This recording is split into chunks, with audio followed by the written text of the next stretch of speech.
Welcome to the We Win Injury Law Podcast, everybody. I'm Tyler Todd, your host, with my co-host, Jaren, the Snow Canyon Man, Sandberg. Good afternoon. Good afternoon, Tyler. Well, it's kind of good morning, good afternoon. I mean, it's kind of both.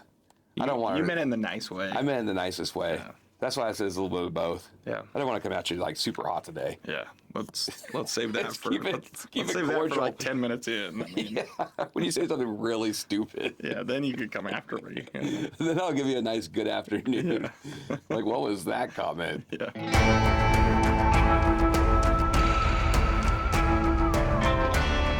So what's today? July 1st. July 1st. Today is Team USA against Bosnia in the round of 32 knockout stages. This is a big day for U.S. soccer. I'm excited. I'm wearing my American flag shirt. I was going to wear my jersey, but my wife took it. She stole it from you? She stole it. But I was going to wear my jersey for today because it's a big deal. Have you been watching the World Cup?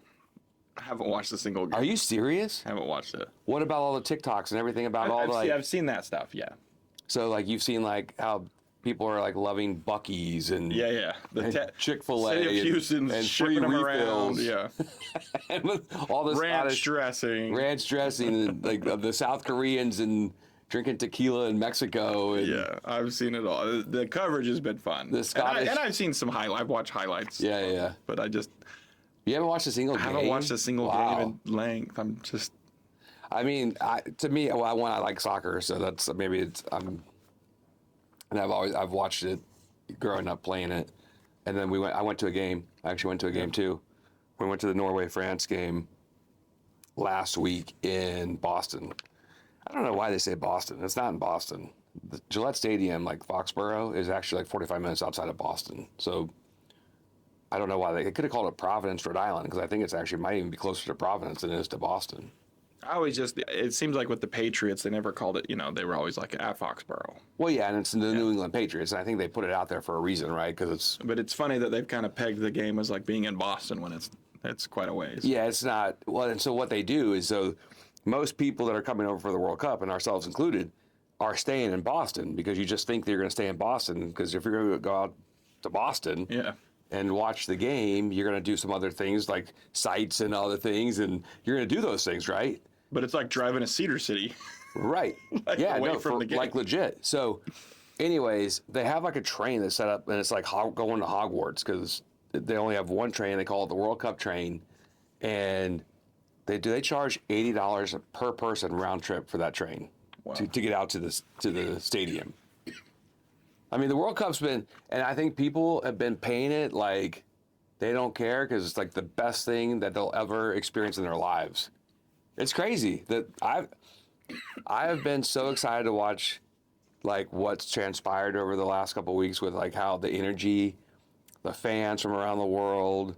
It's been awesome. Well, and tell me this, because if I recall, and this is where you're going to get me on my non-soccer knowledge, but didn't the U.S. not qualify getting in, but we qualified because we're the host country? Yes, yeah. We wouldn't have qualified. And then now the fact that we're into the round of 32 is that's what's pretty cool. Well, that's what's been cool too because they've actually played really well. They've won the first two games, and do you think home field advantage is helping? A little bit, yeah. I think the energy of the fans and like the teams like maybe gelling a little bit. Well, and we had some people, our star has been hurt through I think most of qualification, so that probably didn't help.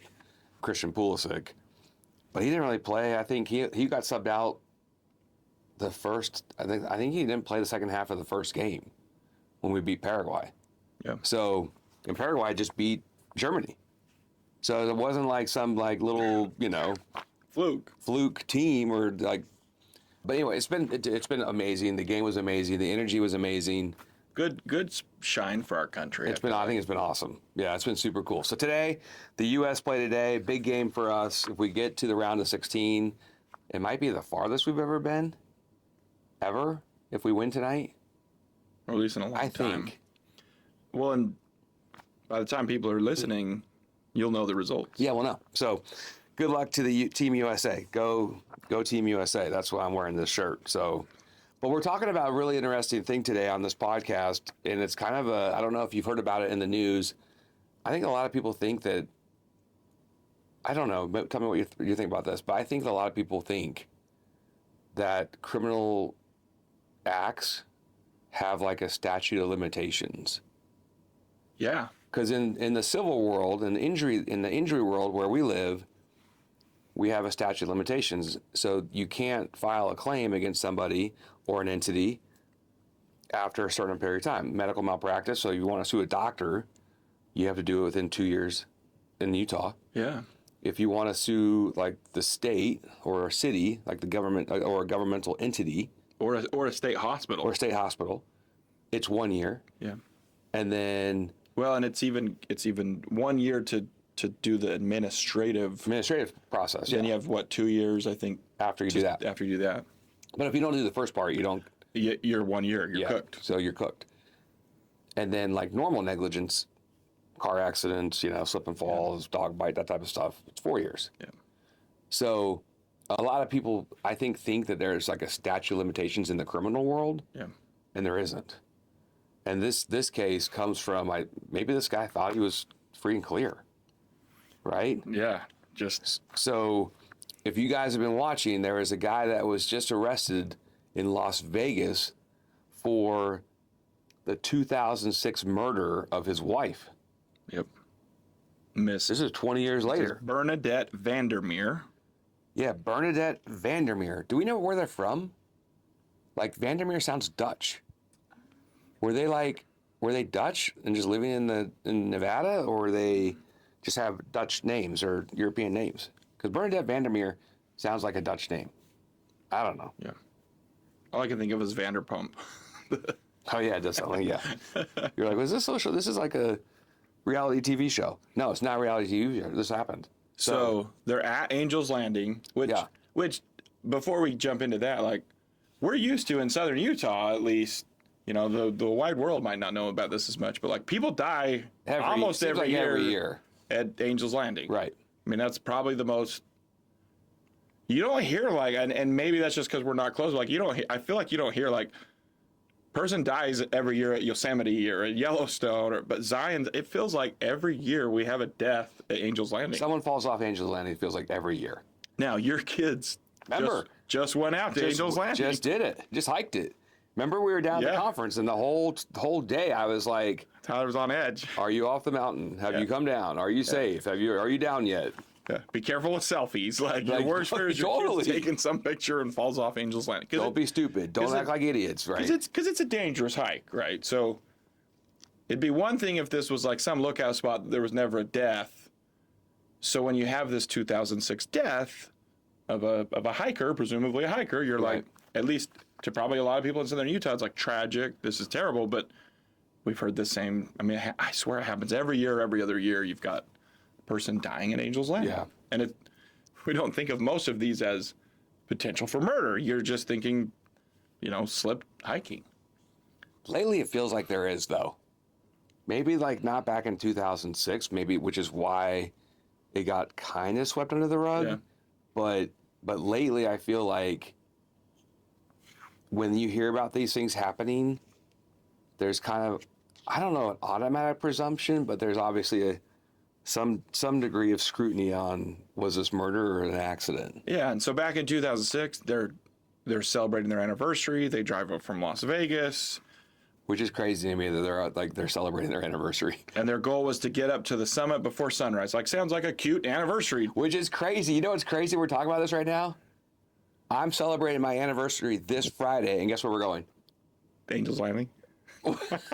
Not Angel's Landing, but we're going to Zion. If Tyler's wife accidentally slips, we're all going to know.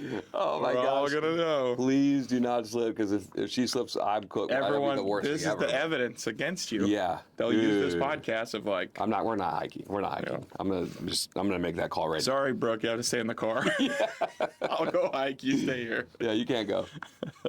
So they drive up. They're wearing headlamps because it's morning, right? Right. And daylight started breaking. They removed the lights, at least according to his version of events. And when they reached the summit, he told investigators they'd wanted to take a sunrise photograph of the wife.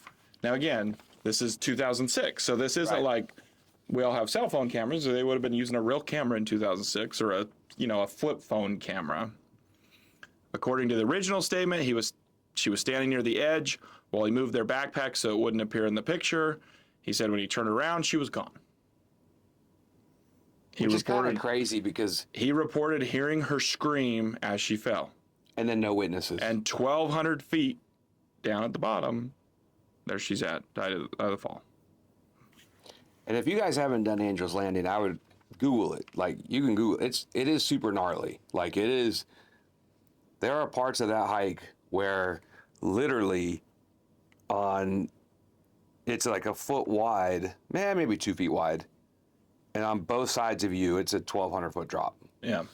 Like there are crazy parts. It's one of those hikes that's so weird because like I got a nephew that just went and hiked the Dolomites, and like some of their like gnarlier photographs, it's sharp drop off one side. It's rare that you have this like pinnacle or one to the left or one to the right. You're gone. That's wild. Dolomites in Italy? Yeah. Oh, interesting. Cool. Like a senior trip. So what's crazy here is like investigators now, fast forward, they charge him with murder. But one of the things is they said at the time it was suspicious, right? That this wasn't like we just accepted his story for what it was, but there's no evidence of a struggle, right? They look under fingernails and no witnesses. No witnesses.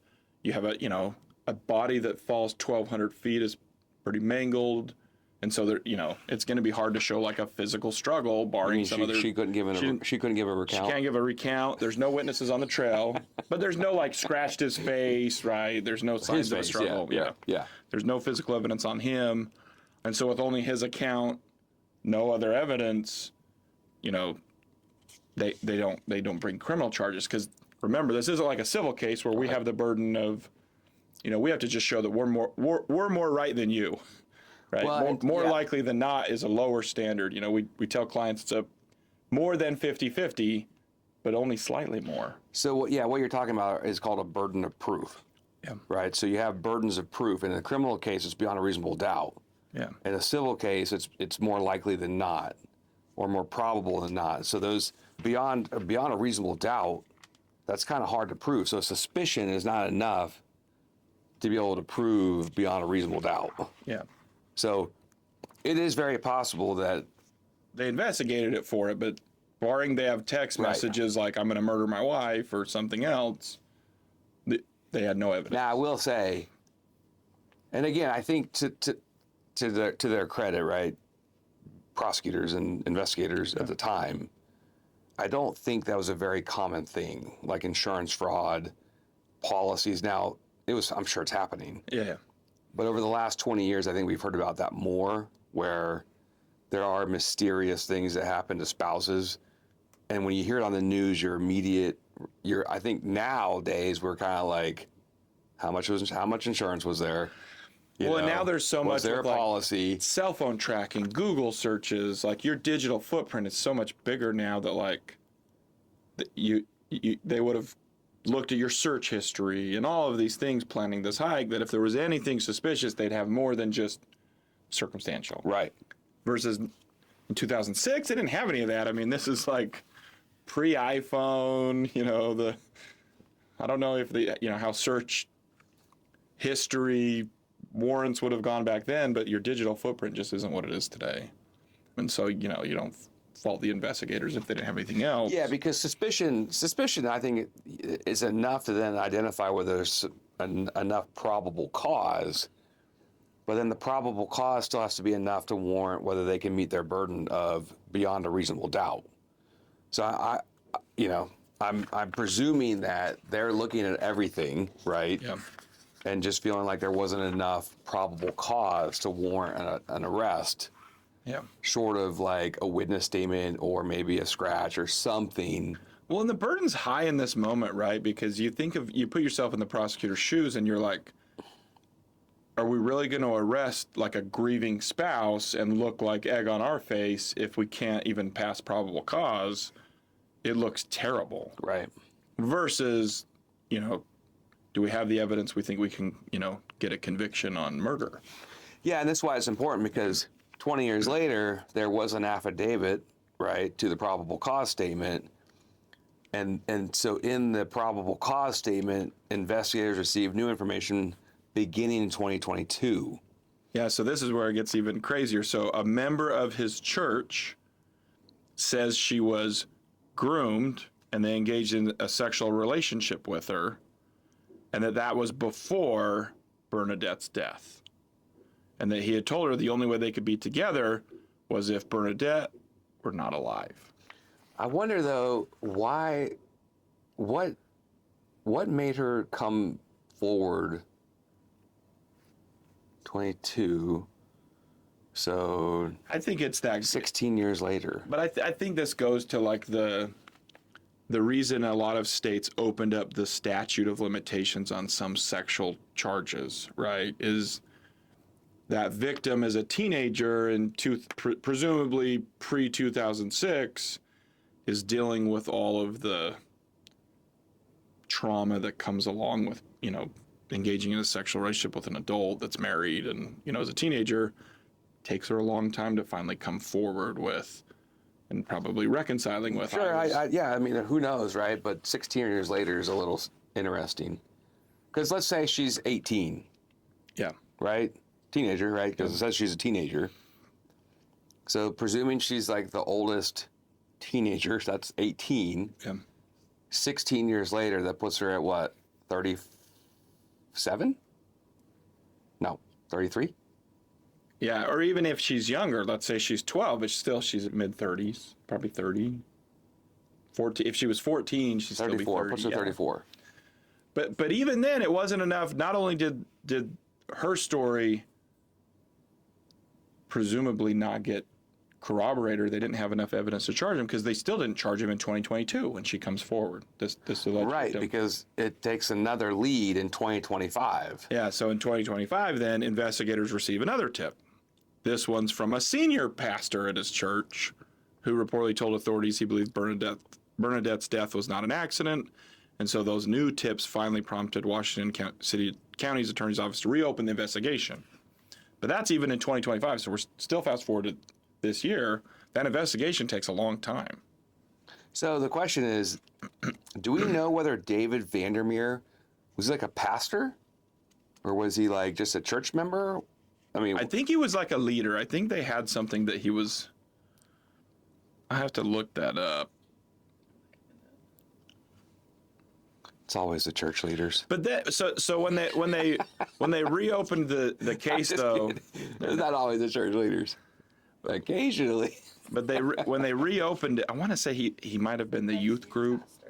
He was a youth pastor. Yeah, He was like the youth, Well, not anymore. Yeah. like a youth leader. But he's like a youth pastor. Okay. So then they reopen everything, look back at old evidence with the new evidence, and then they also looked at the insurance policies. They had significantly increased the insurance coverage before her death. I saw that. I think it was like 150 to 600,000 each. yeah. And so And then he received $567,000 in insurance proceeds, which maybe in 2006 was a lot. That doesn't strike me as like a ton right now. It's still a lot, but it's not as well. But it's 600,000, still maybe like 600,000. a million now or million and a half, like the Yeah. equivalent. So those all just apparently all kind of tied in to. And then they went back to the statements from the park investigators or park rangers that Yep. his behavior was weird and contrived, and the story seemed to be a little bit like fabricated, right? Yeah. And so this is where it gets interesting is like they're running both analysis at the same time for the charge of murder and the charge of insurance fraud. Because you can't Right. murder someone to get insurance proceeds. And so then that's when they finally brought both charges. And so two separate allegations, obviously murder, intentionally causes her death, and second, insurance fraud. Why don't you think they looked into the insurance issue in 2006? I've thought about that a little bit. One of the things I've read, and this isn't not in relation to this case, but that because the insurance proceeds kind of happen behind, like it's not filed like the estate doesn't get notice, so you can't like pull court records. So he could have received that check, sat on it. It could have taken a year to get that check. And unless investigators have like a, subpoena power, which if they didn't bring charges, they probably don't have as many of those things available yet, unless they can get records of that, through a private investigator. And again, this is 2006, so the digital footprint is not as much. They might not even had record that he had this big insurance proceed. Yeah, maybe they just didn't feel like there was enough to even like look into it. Yeah. And again, like we talked about at the first, you would think people like die at Angel's Landing all the time. Sure. I just wondered if they're like, hey, David, like, have you increased your? Do you have health? Life insurance? Yeah. And have you changed the amounts of your policies recently? And if he was like, none of your business, or like, hey, could you give us like information on that policy? I just wonder if they even asked, and then he was like, because if he was like, no, then you'd be like, wait a second, Yeah. and maybe you go get a warrant to like look at that. I don't know. Well, like I said, it's just this is kind of the like I know 2006 we obviously had computers but like YouTube's not out yet. Like book hasn't come out yet. So a lot of this stuff that like private investigators use now against our clients and look up social media posts and none of that would have been. They're looking at what his MySpace account or Yeah, is MySpace even working? Yeah, like I don't know. Is MySpace in existence in 2006?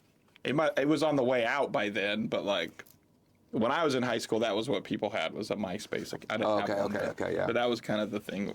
And again, you wouldn't. 2003. 2003 it came out. So MySpace, you were using it because you're on the computer using the internet. When did the first Yahoo is still a search engine in 2006. When did the iPhone come out? Was it like 2007? 7. While I was on my mission, I remember. I think, if I recall. Yeah. So there's really no cell phones with cameras or anything on them. Yeah. So like I said, even if again they're early morning, so the right timing for like, there's not other people around, right? It's not like. It is August. Like normally someone falls in the middle of the day in Zion's, people, you hear stories, at least in the news, like other hikers hear them screaming and again, that would be normal to hear her screaming and falling. And it is kind of crazy that like every time I've been to Angel's Landing, and I've been at different times, I've done the sunrise thing at Angel's Landing, it's packed. That's another thing. One thing we failed to mention. Park rangers also said that where she died, like where she fell off or presumably was pushed off, was an uncommon area for where hikers normally fall off. Have they said, now just going back to like me and you, your kid, have they said where hikers do normally fall? No, I don't know. I guess they're keeping that close to the chest. I've heard that. I haven't heard. I'm just in my mind, my recollection is that typically they're found in Refrigerator Canyon, which means they fall off on that west side of the hike. I think. Well, because the east side is like there's nothing there. And so Refrigerator Canyon is like, if you've ever hiked Angel's Landing, you start like on a kind of a normal trail, right?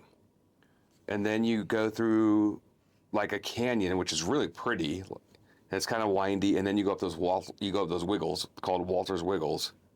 And then you get up to Scout's Landing, which is kind of like, you get up to Scout's Landing and you're like, oh my gosh, this is crazy. And that's kind of like where Angel's Landing starts. You know what I'm talking about? Yeah. So, but I understand, but that canyon you go through. They had. And I've the last time I was there, I was kind of like, please, no one fall off while we're going through. Well, because a lot of those hikes, because I remember someone died on the like Emerald Pools hike, like just right there by the waterfall. Yeah. So it doesn't take that big of a, you fall 20 feet, you still die. Yeah, for sure. If you hit your head. But that Angel's Landing one, and maybe that's just because it's a memorable, like we all know the word Angel's Landing. Well, and you fall 1,000 feet. But anyways, yeah, whenever I go through Refrigerator Canyon, because I've hiked Angel's Landing, I think 3 or 4 times. I'm always thinking like, please, no one fall above us, because that would be horrible to see. And that's typically where people fall, is into Refrigerator Canyon. And I think because there's a section of the chains that if you slip on that, because it's sandstone. You kind of just roll, and then there's a drop Or off. there's a roll, and then there's a drop off. Yeah. My guess is people are the most careful around that little narrow, where it does look like this where is the it's obvious super- place yeah. where I'm going to fall. Right. Versus you're on those like chains, and you're on a 45-degree angle, kind of walking. And it's not flat, super close, but it's not flat. But that would be the spot where I would anticipate people struggle the most, because the rest of it feels like steps. Right. So yeah, if you're coming down and you fall off one of those steps, then yeah, you're going to fall, but you're going to fall forward. Where that one section is where I would guess, because you're just walking on the side of a mound of a rock, if there's a way to describe it. Like, it's just. I think that's where most people fall. I would guess that's the spot. Because they they let down their guard, and then they just don't realize the danger. But where she fell, obviously 1,200 feet is a big fall. But we don't know where she fell, right? Well, but they said it was 1,200 feet, and it's not 1,200 feet in that spot me and you were thinking about. It'd be way less, because it's at the bottom of those stairs, but 400 feet, 500 feet right there. The 1,200 feet would be on the far side. Does it say? Does it say where she fell? So I'm curious. What I just looked up, this is ChatGPT pulling some news articles. Most recent report of the fatality found NPS said the hiker fell from the change section that was located on the north side of Angel's Landing in Zion's Canyon near the Big Bend. So right where it twists, right where we're talking about. Yep, that's right where. But that's not where this is saying she died, because that's not a 1,200-foot drop. Yeah, I don't know. It says approximately 1,200 feet from the relatively flat summit area. So like the summit. Yeah, it's up on top. Oh, so she fell that's the only place, once you're past that pinnacle, that's the only place you're going to have a 1,200-foot drop, because back where me or you were thinking, you're already halfway up the canyon. Right. Before you hit that big windy staircase. Yeah, so you have to be really stupid to fall off there. Yeah. I mean, which is probably why it was uncommon, because it's flat, it's straight. And that's where you take your pictures, but you have to be really Yeah, so if you're going to kill your wife, do it on the 45-degree angled chain area. Right. Don't do it in the place where it's uncommon. Right. No, you want to do it where it's super common. Yeah. Brooke and Tyler heading there next week for anniversary. I'm canceling tie. We're going to Vegas now. Oh my gosh. No, it's crazy. What this case highlights, though, is that it obviously takes, we haven't got to the biggest twist. Yeah, the biggest twist. So with all the new evidence, right? They finally they reopen the case and formally press charges, and they arrest him. Yep. And he's arrested in Nevada or Utah? Nevada, and he's going to be extradited. So he's pending his extradition hearing to Utah. Okay, so he's in a Nevada jail. Yep. Right? Pending extradition, and he kills himself. Right? Is that I understand? Yep.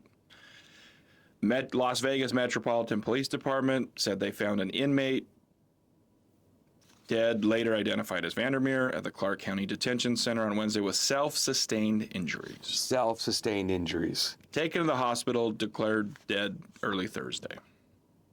Do you think he did it? So this goes back to...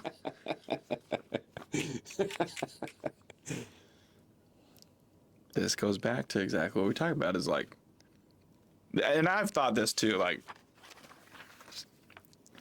there's very few things that you would commit suicide over, but if you did it, I don't know, maybe it was an accident. Yeah, that's the Jeffrey Epstein conspiracy theory, right? But it's when you're cooked. Well, maybe you know what? Maybe the guilt finally got to him. He's I finally, he's been living with it for 20 years. Yeah. I don't think he was going to turn himself in, obviously. But yeah, killed himself. That's crazy. But this case highlights, right? It takes a long time sometimes for cases to develop. I feel like the truth always will. Oh, one thing we should make out. clear, this was an interesting fact that came from the report on his death, was that, because by this time, right, the initial charges, everything's going crazy, church pastor. He had been fired as a church pastor. Oh, he had been fired. 2 years after her death for giving youth alcohol. Oh my gosh. Yeah, so he had been, He was a real piece of work, this guy. yeah. And then, He's a youth pastor. So he's having sex with a teenager, giving them alcohol. and they ended a 4-year relationship in 2006. By then she was 18. So presumably she's 14 and beyond. Wow, I did not know that. Yeah. So that was something I was just pulling up from the details on the jail death. So yeah, maybe she just had a lot of trauma and finally was able to like work through it, and then was able to report it. They got married, and then they got divorced in 2014. That he was unfaithful to her. So the teenager he was sexually abusing as a minor, He then married. they got married. Whoa. This is taking all kinds of twists. Well, you would almost say, like, now are we going to look into her? Like, this would be the great plot of a TV crime show, because they always, like, go after the one, and then it ends up being, like, the other person you don't think about. Maybe she had some guilt. I know. And that's why she came forward. And for him to save her, he kills himself. Like I said, that was the twist that I was like, I got to read this. He was being so magnanimous. No, I don't think he was. Save her. Do you remember there was a football player? Was it Hernandez? Aaron Hernandez. The laws for the civil case for his daughter to collect things, if someone dies before their final adjudication, then it's not considered like a conviction that could overturn, like, I can't remember if it was a pension or Proceeds or something. proceeds or a. You mean talking like, was there a pension from the NFL or there's I like? can't remember if it was a pension or a life insurance policy, but you can't obviously collect on a life insurance policy if you're charged with certain felonies, and I think it triggered it. But then I think I remember reading that, like, by him dying in custody, presumably a suicide, they couldn't, that his murder conviction, because it hadn't, like, reached all its way through the appeals, is then, like, voided or tossed out, and his daughter could collect on, I can't remember if it was a pension or. Oh, interesting. I didn't know anything about that. So maybe, again, now they've been divorced for 12 years, so probably less likely here. This Vander Meer was a piece of work. But yeah. That's too bad. Well, it highlights, like, look, this is why we say in our injury world, right, document everything. Because, witnesses, testimonies get foggy, your memory starts fading, all those different things. And that was a big part of this case. They couldn't really do anything because they couldn't document it. Well, but if you're They didn't her have family, evidence. so let's say you're her sister, and you've thought your sister died just hiking this whole time, and now these charges come out. If he had any remaining assets from that original proceeds, right, bought a house, anything, you would do a civil suit for the wrongful death of your sister. Yeah, for sure. I mean, so the estate would have a claim. I wonder too, though. I wonder because all the information that we have, we don't know anything regarding like the family. Was the family suspicious at that time? Again, that would be the guy had been the having civil a suit. 4-year Sexual relationship with a minor. He's giving. So that he clearly had some. He's a church skeletons youth in the pastor. closet. The guy had some issues. Nobody like. Suspicious of him already. Or they've been suspicious this whole time and are finally like vindicated. Finally now have that he's- something. Yeah, now I'm going to get closure. I've always thought he was a creep. And, Or maybe the family was like, you have to speak up. But now you do that civil suit, and this goes back to, can you do a wrongful death civil suit for a 20-year-old murder? Well, yeah, because your statute of limitations probably wouldn't start to toll Until you find Until out, you know. because he, again, that's the one thing with tolling on civil suits. We know this is there's a few exceptions when tolling is, a lot of car accidents. It's obvious you knew the action should have started on the day of the accident, but there are circumstances where things are told, and we do this in medical malpractice cases. If the doctor like hides, the fact that, you clearly don't know on a medical malpractice case if you have an instrument left inside your body after surgery until it is then manifests itself, discovered or right? manifest. Yeah. So yeah, So I wonder if in this one, again, they might have suspected, but like had no proof. Now the charges come out. Now the time probably starts because it's probably told till then. Which is wild. Which is wild. So if he had any assets or anything, and I'm Bernadette's family, I'm filing suit. I'm doing a civil suit for the wrongful death of my sister and any assets he did have. Now, if he's asset free, From the sounds of this guy, he's probably just blew it, and it was a real piece of work. Who knows? I don't know. You hope that he invested all that money in 2008. If he got $600,000, you hope he invested in a bunch of Vegas real estate, and Maybe.